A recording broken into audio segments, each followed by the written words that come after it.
Hello, my name is Sherrier, and this is my COISF Science Fair project, the Electrobike.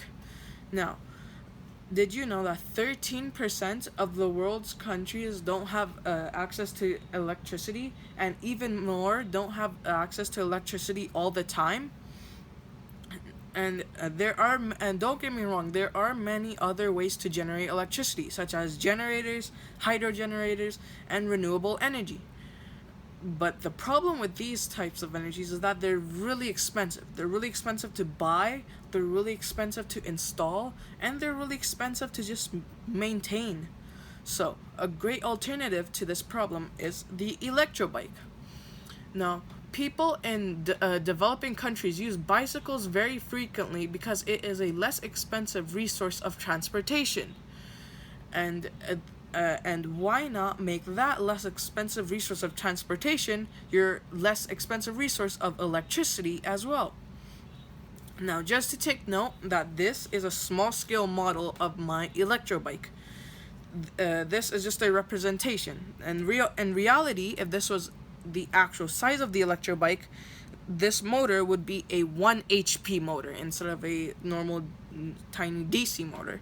And the battery will be much larger as well to contain all the electricity that's being made. Now, one of the key factors of the Electrobike is this pulley system. Now, as any other normal bike, this pulley system uses a chain, a pedal, and the back wheel. Once you start moving the pedals, the chain also moves, in turn moving the back wheel over here. Now, what's different in the Electrobike that there is a second pulley system. So once this pulley system is moving this back wheel moves this pulley system, and once this starts moving, this in turn turns the motor. And once the motor starts turning, that generates a current and which recharges the battery. Now, how is turning a motor generating electricity, you may ask? Well,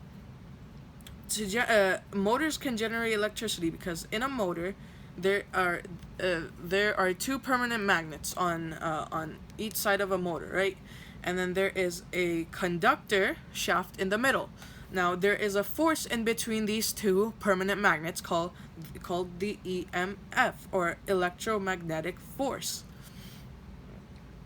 And now, if a conductor is placed in that force and turned around, it generates a current. This generator takes mechanical energy and turns into electrical energy. In this case, the mechanical energy is your foot moving the back tire, which is moving the motor, and it turns that into electricity because of the conductor shaft moving and the EMF generating a current to recharge the battery. Now, some nifty features about the Electrobike is that there are two modes to the Electrobike.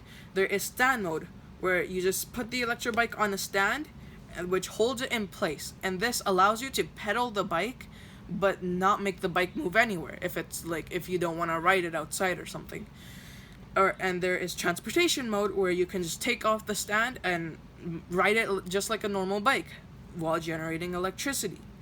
And one other nifty feature about the Electrobike is the battery. The battery is detachable, so every time when you go to your work and come back to your work on this bike, you have recharged the battery. You could take off that battery and use it to power anything you want. Now, 1 HP motors